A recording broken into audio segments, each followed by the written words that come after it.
This is the Teacher Talking Time podcast.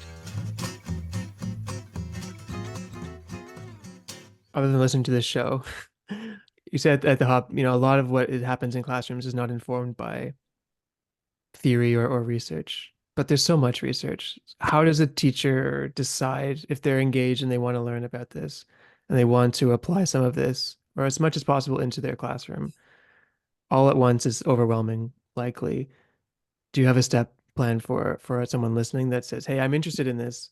I want to apply in my classroom, or I want to be informed and move forward, but not all at once." So how would you advise that person who wants to start along this path? Um, that's a really good question. I don't know if I have a good answer. Let me tell you what I've tried to do for teachers, and I'm going to admonish my colleagues in the field, is I know a lot of second language acquisitionists who don't want to talk to teachers.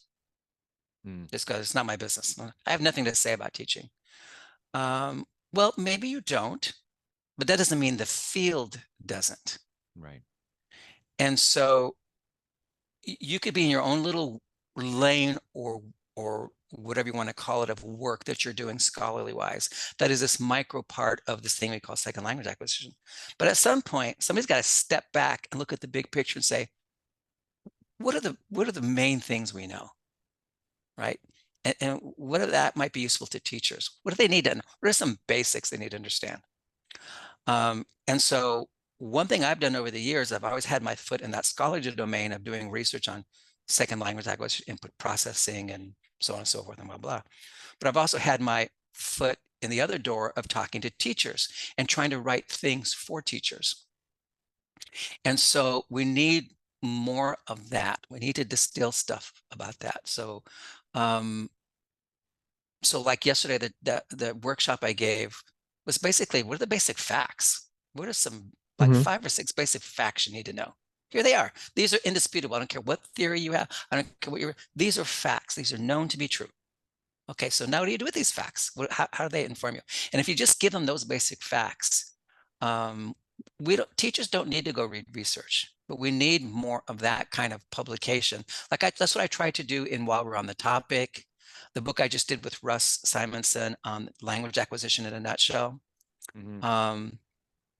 The nature of language, these are all very short books I did with Actful, talking directly to teachers, stripping away the jargon. Sometimes you have to use jargon, you explain as you go, make sure everybody gets it. You try to write in a friendly, conversive tone, not in a scholarly tone.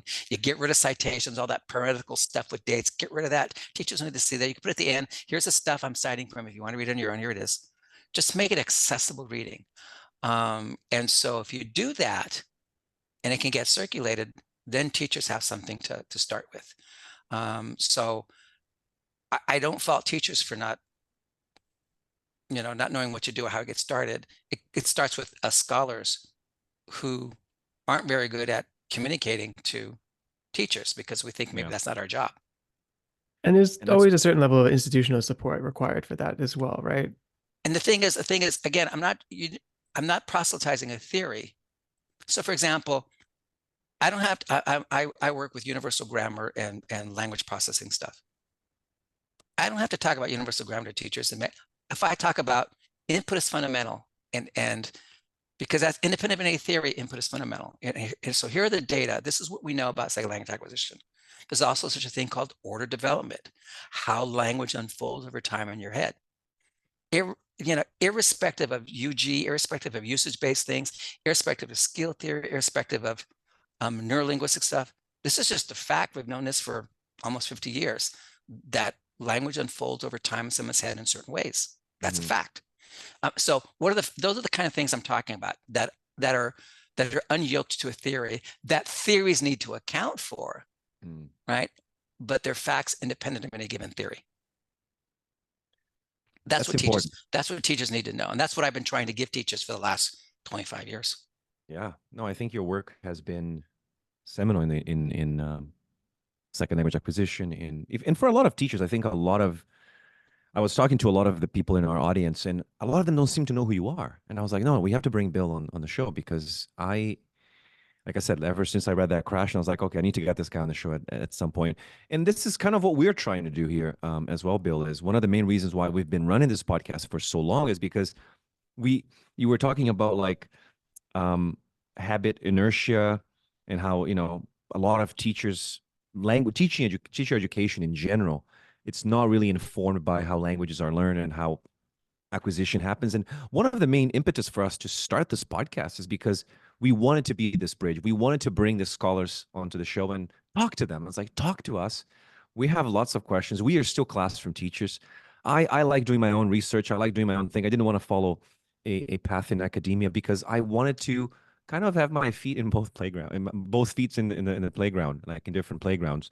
But I wanted to wrap this up because we've been talking for God knows how long. And I know you have your cocktail hours coming up soon. Yeah, it's only 12:30 now, and I'm cocktail for a while. Oh, no cocktail. Not till 4 o'clock. Not too far. Okay. I gotta go work out. I gotta work out first, then I get cleaned up, Oh, and then I'll nice. do cocktails later. And I have like a few very, like maybe one or two more questions that we wanted to ask. And then Andrew Go ahead. has a little caveat for us that we have on the show. But the two questions that I have for you, the first one is, you might not have an answer for this, but if you feel compelled to share this with us, is what's a belief or the belief that you hold that most people disagree with you on? That most people, Mm-hmm. I don't know if I would say most people. I would say a lot of people, Okay. that explicit learning does very little for language acquisition, if anything. I mean, Krashen would agree with me. Michael Sharwood Smith would agree with me. John Truscott would agree with me.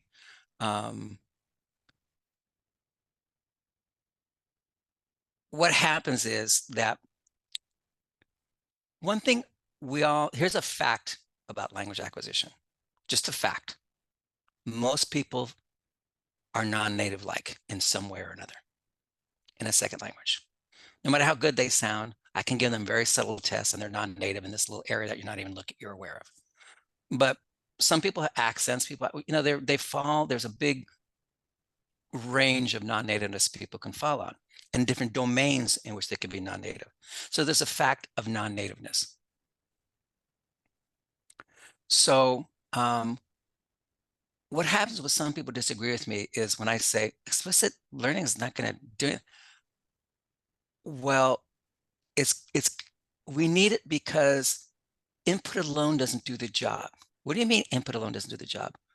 Well, people might be missing this, or they might be non-native like that. And you think instruction is going to take care of that? Maybe that's just the way it is. And then I remind them of the following.